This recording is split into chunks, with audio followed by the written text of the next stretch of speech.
Coiner, Here. Dasso, Kefauver, Here. Meyer, Here.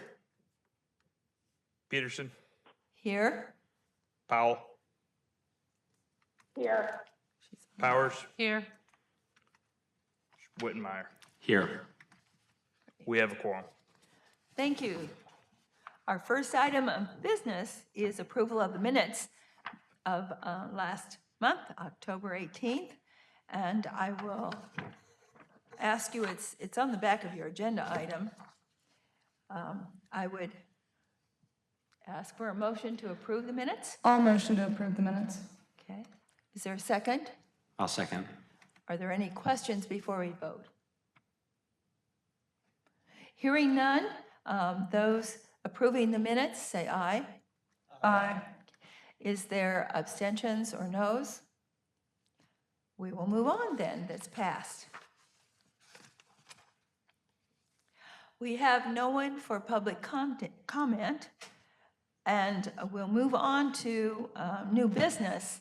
And it's always great to see and learn about a new addition to our group. And so I'm asking Billy Fisher, Parks Operations, to introduce our new employee in Park Recreations. Billy Fisher, Senior Park Operations Manager. It's my pleasure to introduce a new member of our staff and the operations team. As some of you know, in July, we lost our park supervisor who went to the county for different opportunity. So it's my pleasure to introduce our new park supervisor, Ryan Morales.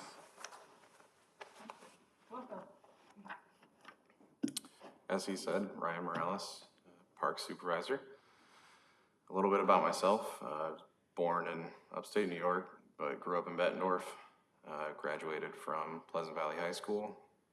And after that, went to Western Illinois University. Got a Human Resource Management Bachelor's from Western Illinois. Ended up in Davenport, been living in Davenport with my family for about 15 years. My wife is a nurse at Genesis East, has been for about 12. Got a 14-year-old son who's at Assumption, 9-year-old son who's at St. Paul Catholic. So a couple of boys that are both active in sports as well in the community. I started with the city about 10 years ago at River's Edge. I was kind of a jack of all trades down there, did some skate instruction, skate sharpening, Olympia driving, maintenance man for the building while I was down there. Also supplemented, worked at the golf course a little bit during flood season. So saw a couple of different departments while I was there. About 2.5 years ago, I took the park technician position with our park operations department. So I was there for about 2 years, a little over that before I put in for the supervisor role, which I took over a couple of months ago. So excited to have that opportunity. Thankful for Billy to help me with that opportunity as well. Going forward, I think the team that we've got put together and what we've got upcoming will be able to do a good job taking care of our parks and facilities that we've got. That's, to me, it's interesting how much background you've had in different operations as you've moved to the current position with Park and Rec. Do you have any questions for Ryan? I just want to welcome you, and there's no doubt in my mind that you guys will do a great job, and I think it's a great pick that you did. And I like the idea you come up through the whole system, because now you know everything about the whole city programs.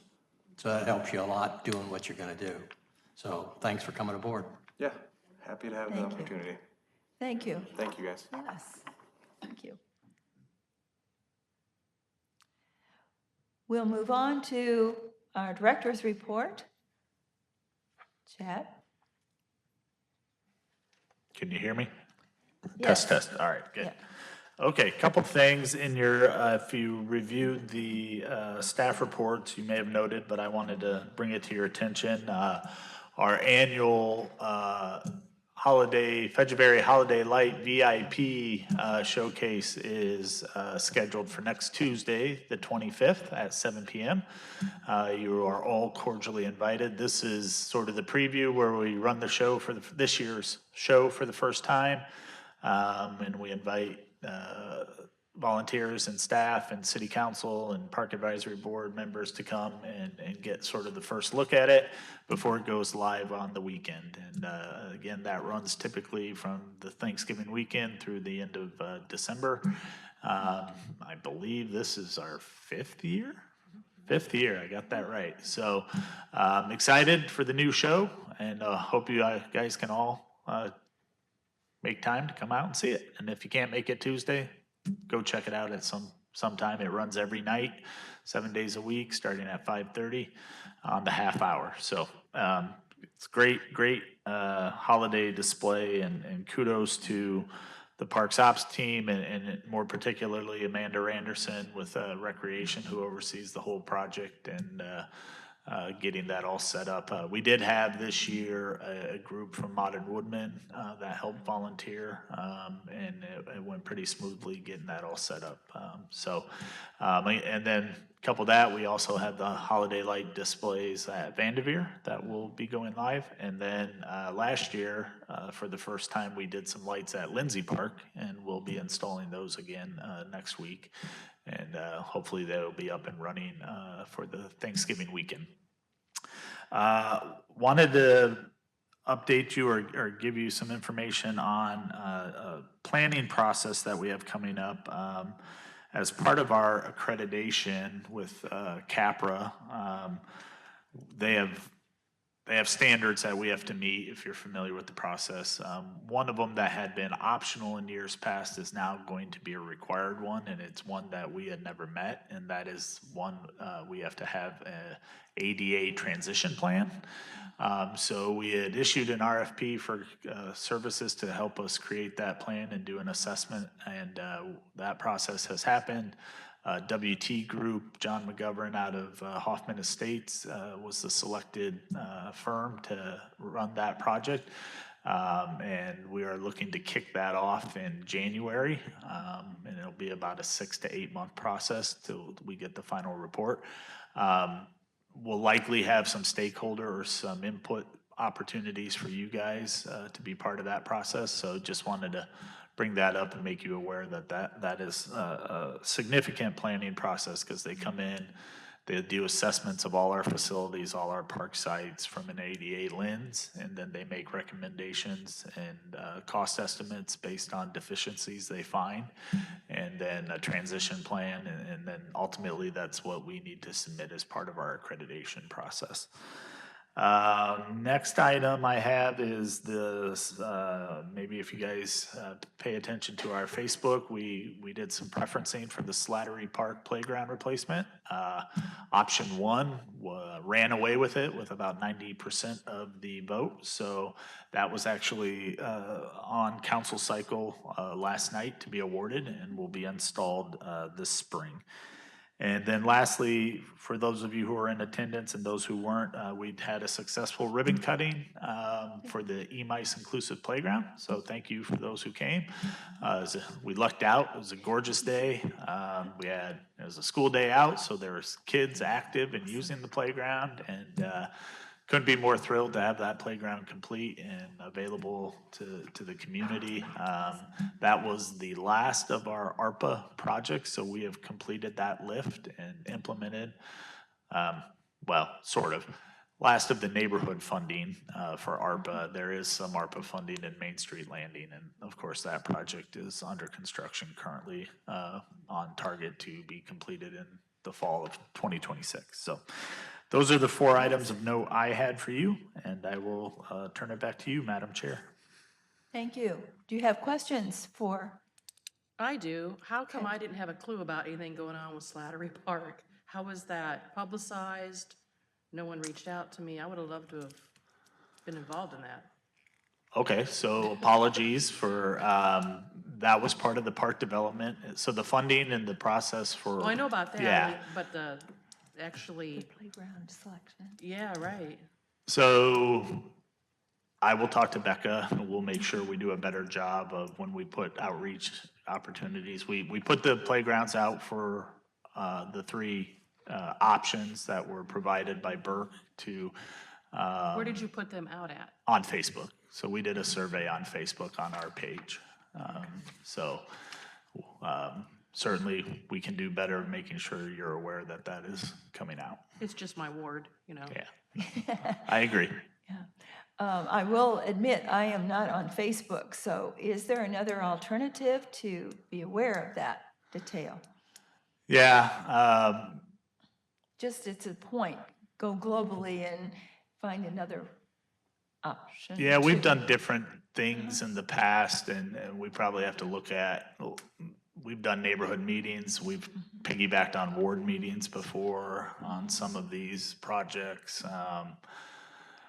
This was probably due largely to timing because we got a grant through Burke on this, and there was some timeline to it, but that's not a real good excuse, and nor am I trying to make one. But we've done things where, with several of the ARPA things, we've gotten into schools directly and had time to engage classrooms and all that sort of stuff. So I think going forward, yeah, we need to revisit some of our strategies and create probably.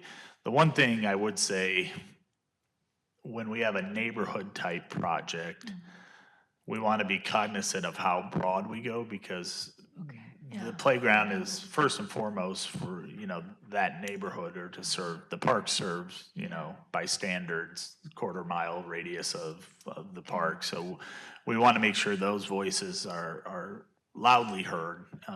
For the record, I'm the good neighbor contact, Yeah, and I didn't know anything about it, nor did my neighbors. okay, So Yeah. I'm a little concerned about that. yeah. So we can certainly make adjustments and make sure we do a better job of putting that out, so. Thank you. I'm anxious to see what was unanimous in the design and things. It must have been real triggered, and I don't need a detail of that, but it's one of those things that. Off the top of my head, we had about 600 or so plus votes through the survey, and 90% were for the first option of the three that were proposed. So it was pretty unanimous in that regard. Thank you. Should have had a vote. Are we ready to move on to Chris? I know that are you ready for a report with the Riverfront Improvement Commission? Sure, I will. you. I'll try and keep it brief. There was some of the usual lease approvals, but one of the things that was talked about was the desire for the Riverfront Improvement Commission to have kind of a project to show people that they're doing something, and kind of a proof of concept for maybe a future look for what the commission can do to use, their position and their land to. Oh, hello. Are we good? Am We I can hear coming you. through? There was a weird You're sound. fine. You're coming through. Okay. So anyway, the thing that they kind of want to start with, and they've got some money committed from various directions, is doing something with the hot dog stand, the Archie's hot dog stand at Main Street, at the boat launch down there, because it's been sitting there doing nothing for a long time, and with Main Street Landing coming along soon, it has the opportunity to be something again.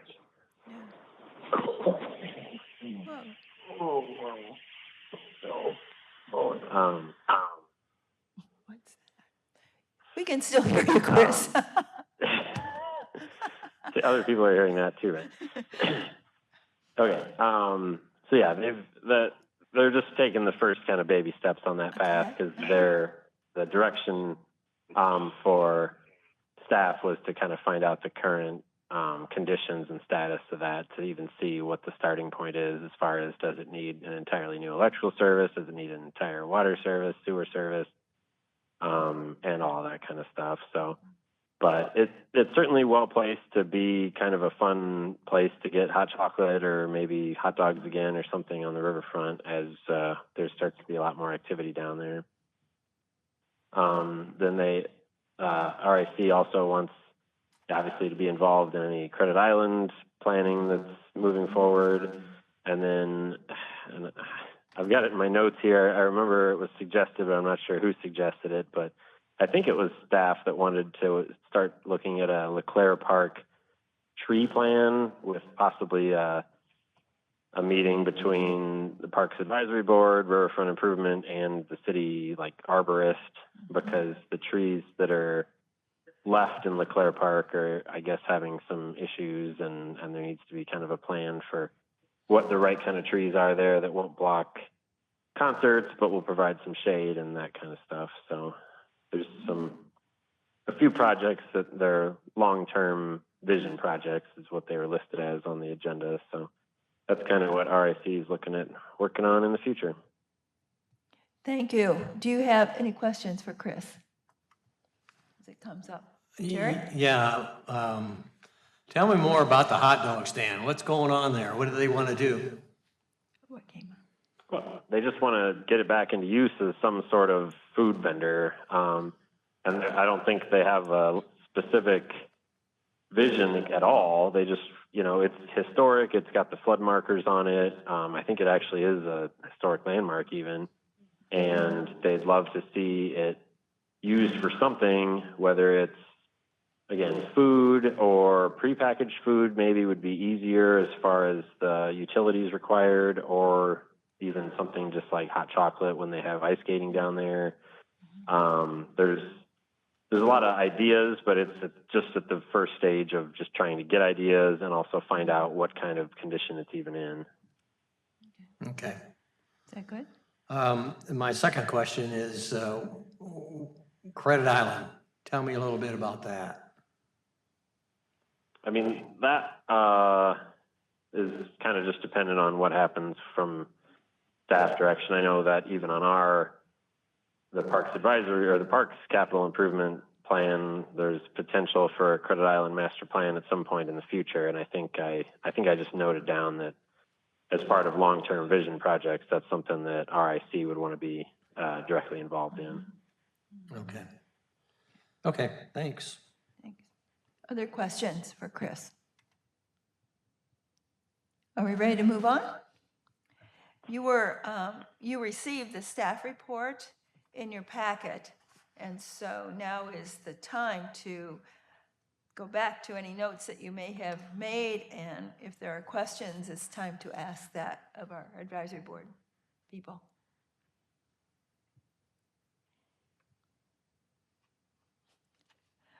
I always have questions, so I'm going, one of the things I just wanted to, that was the first under AmeriCorps and the volunteer engagement members. And my question was, since it's something that is kind of strengthening several things such as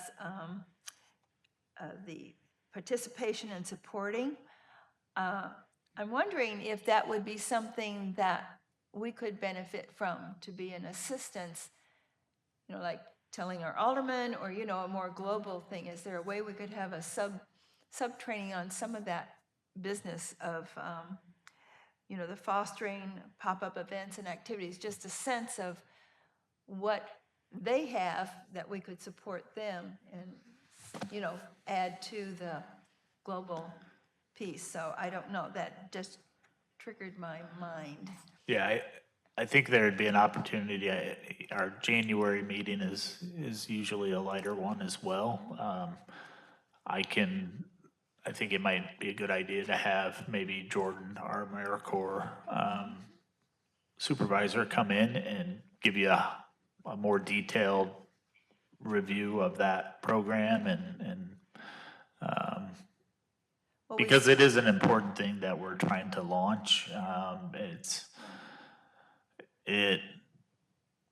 The intent is to try to reinvent or bring back what we used to have. Park ambassadors, paid employees many years ago, that we just really struggled to hire, and that program sort of went away due to lack of applicants and being able to retain employees.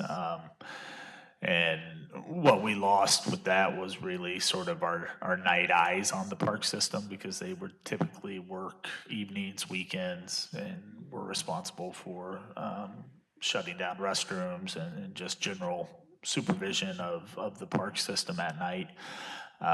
So in lieu of a paid position that we had struggled to hire, we brainstormed and came up with the potential of using AmeriCorps as a way, but it can't be the way AmeriCorps is structured. They have to supplement. They can't take the place of employees, and they have to have a particular volunteer aspect or outreach aspect. So they have, the intent with this program is they won't have like enforcement powers or anything like that, but the idea is to get them out and engaging the community and doing outreach, particularly with some of the issues that we're experiencing along the trail system. That will be a big focus area in the riverfront, and doing some engagement, outreach, pop-up type events, trying to educate the community on how to utilize those assets in a respectful manner, and that type of stuff. But I think it would be a good topic to have, because it's something that, we're rolling out and gonna try, but to have Jordan come maybe at the January meeting and give you a broader overview of what it is. Because we all are in different locations, and to have a more global look, maybe there is a connection that we could make locally or in our neighborhood or in our area that might be beneficial. Whatever, yeah. Question, Krista, or comment?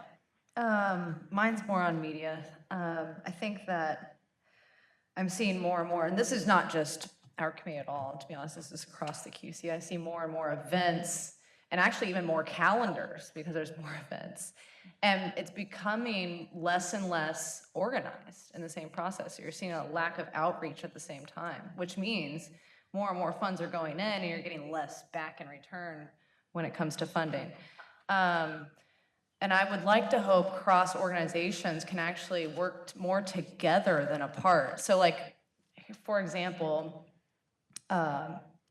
someone didn't get information about an event because it went on Facebook, versus when most people still seem to be, the young crowd is, that's a reality. They are viewing these things on Facebook. But still, it's a lot of just tagged emails, believe it or not. And that's widely different from states that I've worked in.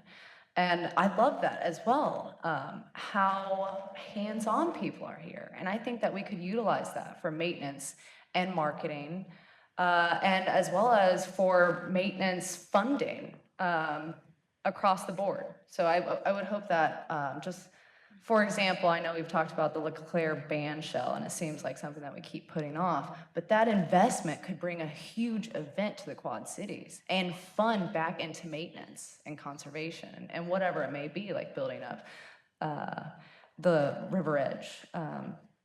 And not just that, but I just wanted to bring that out there. Another thing is, when it comes to media and funding, I see that we do these events, like let's say, here's for example, pool. So we do cross-committee events, and it's been really amazing. It's like BICAN's a great example for that, and Park and Rec, and there's so many more, like AmeriCorps. And but specifically, let's say we do an invasive species pool. Let's say, for example, honeysuckle. We can make wreaths out of that and sell it around Christmas. And I know that sounds corny, but that could get people together, for a giant Christmas event. And when we get the River's Edge done, I would hope that we have an bring in some amazing entertainment from somewhere else, but I would love to see maintenance funds and people not worry about funding in the future, because I know that we have to figure that out since federal funds have been taken away. Sorry for taking up so much of your time. Thank you. Thank you, thank you. I just have a question. Where might I find one of the new rubber-coated picnic tables? I'd like to see it because they were so miserable, some of those, you know, like splintered and rough picnic tables that have been replaced. It's not a big quinky big, I'm very curious.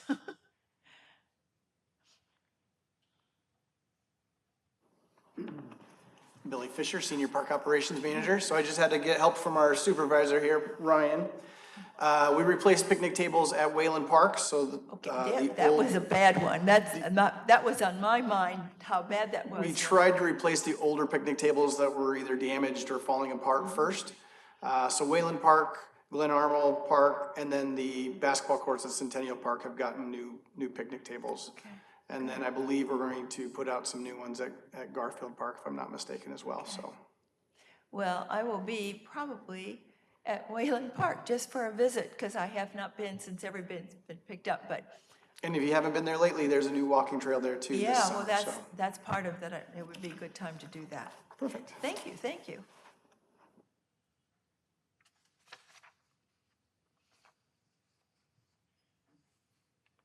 Oh, one other thing, and that's the last question I have is in junior theater report. And I do have the notation of the 25 students that signed up for the first workshop at the Bettendorf Family Museum.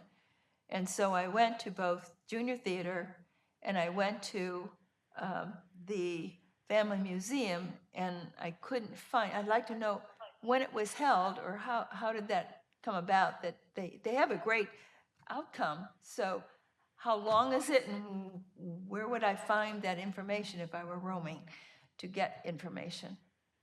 Should it come up on junior theater?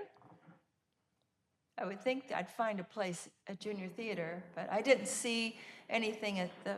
When you say junior theater, you mean the actual theater now, opposed to the campus where it's at the learning center? It just says, well, I know that it's under junior, it says performing arts, it's under the big category. Okay, yeah. Yeah. The class was actually at the learning center campus, which is Okay. actually their main Yeah, campus. and It will say if it's at the theater. To sign up for that, though, the signups were actually taken through the museum, the family museum. Okay. And then they came and they did their class at the learning campus. Yeah, well, there wasn't anything that you could see visible at the public museum. And I guess my They When I filled, looked- it was only 25 slots, so I don't know how they, I don't really work at the museum, so I don't know how they put it out there, but they must have filled pretty quickly, because, so maybe that's why, I'm not I think positive. it's great, but the point is, we're missing that global connection, you know, so is there a way that gets more visible notation through the museum that it's junior theater? That's what triggered my question. Sure, I can have Makes Zach talk to them about that. Good, any other questions? Okay. I had a question about the junior theater. How's the enrollment going in comparison to prior years? That's hard to say. It was slightly lower in the fall than it's been, but not a lot. Right now is when we'll see a little bit more of the impact. We didn't do any classes in the summertime because of the move. And typically, like almost all of our classes, like you take part and we remind you at the end of the class, you re-sign up for the class. So there was that break, but now that we have that going again and we'll have showcases, I think, in a couple weeks here, we would have a better idea if it's been much of an impact. That said, some of the classes, like magic and tumbling and stuff like that, are actually getting bumps because of I don't know if it's because it's easier to know that we do that as opposed to being spread out on the campus. So there's some things that I think are gonna be better, but it's gonna take a little while to get back to the exact numbers that we had, I think.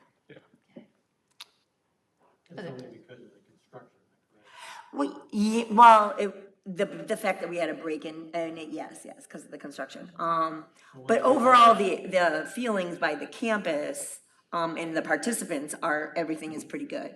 We're having a little bit of, a couple growing pains of being in a new place, but then there's also some benefits too. It's easier to organize, it's easier to have one lobby, that kind of stuff, so. Yeah, and Parking is a lot easier, there's a lot of stuff around there, so there's been Growing. goods and bads, but. you haven't heard anything about any unhappiness or anything like that? No, we were having, for our day, I think I wrote it in the time before, our neighbors are the behavioral, kids, that share the campus with us. And we do have, homeschooling kind of classes on Thursdays during the day. And they daily were pulling the fire alarm, which we did not know was a thing until we got there. That said, that has been solved, that problem has been solved, they locked it up, I don't know why it took us getting to the campus for them to figure out that they can do that, but they did do that, so. I guess the reason why I'm saying that is anybody pulling their kids out of there. That's, Not that I've gotten to me. Okay. And I don't I think don't there would think be. anybody that's signed up and doing it has been unhappy. just sounds like construction, that's what it sounds like to me. That, the fact that we were moving, yes, Yeah. that was the impact, yeah. Yeah.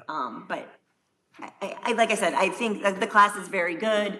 The practice studio is actually working out really, really well. They really like that. So we're hopeful. We have yet, this is going to be, like in a couple weeks, will be the first time that we actually do the theater separate than our campus. So I will know more maybe a little bit next time, but I feel like it's going to be well done. The staff are great, so. Speaking of the junior theater, now that the city owns it now, am I correct? Or they're going to own it? Are we gonna, did we finish putting windows in that thing? There was a window project, a partial window project about probably 6 years ago Yeah. that they did some, you're I talking know about they the did Nice some. Wander? Yeah. Yeah. But I don't know if they finished it. I don't know. They finished the windows that were part of that project. We have not identified any additional need for other windows to be replaced that I'm aware of. It's But not an issue then. No, Okay. no, no, Okay. no. And yes, to answer your first question, yes, the city had procured it, so we own the building, we're not leasing it. That's good, I'm glad to hear that. Yep. Thank you. I want to make sure that we ask our remote sites if they have any questions or comments that they would like to make. I have one. Okay, I think that's Chris. Yeah. Oh, great. I was just curious for an update. I kind of mentioned it last month about the trail, the north-south trail under Kimberly and out to 46. My son and I kind of walked south from 46 probably before it was technically open, and it's kind of an amazing trail, and I think it's a huge deal for the community to connect under Kimberly and everything. And I think maybe because it's between departments and natural resources, doesn't necessarily have a PR department, I don't think. There's not been, in my opinion, enough hyping it up before it comes online, whenever that is. So I just would like an update on it at some point, not necessarily today. Billy's here. Chris, Billy Fisher, Park Operations. The update that I can give you is that it isn't quite finished yet. It's not complete. There are some punch list items that Public Works is looking to have completed. And so it has not been officially accepted by the city. So that's why it's not open. But I would expect that possibly before winter hits, that it would be approved or officially accepted. If that does happen, then the operations team will take over plowing that area. Is that good, Chris?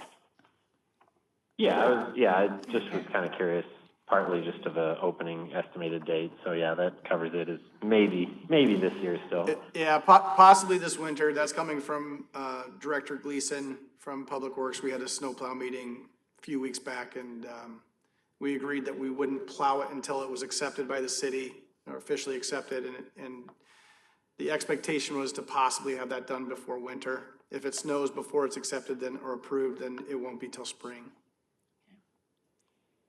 Yeah, Thank you. that makes sense. Thank you. I have one comment before I call for motion to adjourn. The 25th, next Tuesday, with the holiday, February lights, let's pray for good weather because it's traditionally been cold and snowy. So we hope that there is no snow to keep the trail open, yes. But I have to chuckle when I saw that. I went, oh, so there's going to be a bad weather pattern the first week. But, we've been there before and we have a good time. So any other additional comments? I do. Yeah. Troy, what are we up to in the golf courses? We are mulching leaves. I know that you're doing that. I've seen that blower go around. To make the golf courses playable this time of year. All the turf's good, but the leaves just cover up everything. You can't find a ball. Yeah. So we blow, and then the leaves need to be harvested anyway. Otherwise, they're there in the spring for us to clean up. So the more we get done in the fall, the better. So Any projects you got going on? we're gonna do some more cart path, just some trouble areas at Duck Creek yet this fall. But there's really no other projects going other than just the upkeep of the course. What about trees? Trees are, There are a few dead ones out there. yeah, we have a lot of like standing dead trees that we're hoping to get forestry, get a good session in this winter when it freezes over. Do you have to book for them? Because I know they're probably pretty busy, because they're only one group. Yeah, they usually like come out and they'll come out for the whole week once winter hits. So we're looking forward to getting those rid. Well, the golf course is looking in good shape. Yeah, thank you very much. Yep, and it's important that we have those trees marked so we know which ones with all the leaves off now, so we can go around. But yeah, they got a few died this summer that we had to take care of. So, thank you. Thank you. We also have to say a thank you to the park projects. Emice Park being ready, the loop, the West Loop Trail ready, and holiday lights all are part of what you've been doing. And I say, awesome, it's here, the weather took advantage of the weather, and so I think we're going to have a great blooming of lights in the city. It's already started. At this point, I would entertain an adjournment motion. Is there a motion? Okay. Second? I'll second. Okay. It's been moved and seconded to adjourn this meeting, and I should say, those saying yes indicate yes. Yes. Yes. Okay. No or abstention? Hearing none, we'll adjourn the meeting, but be sure to put on your calendar next Tuesday and our next meeting, December 18th. That's not that far away when you think about it. So have a good holiday.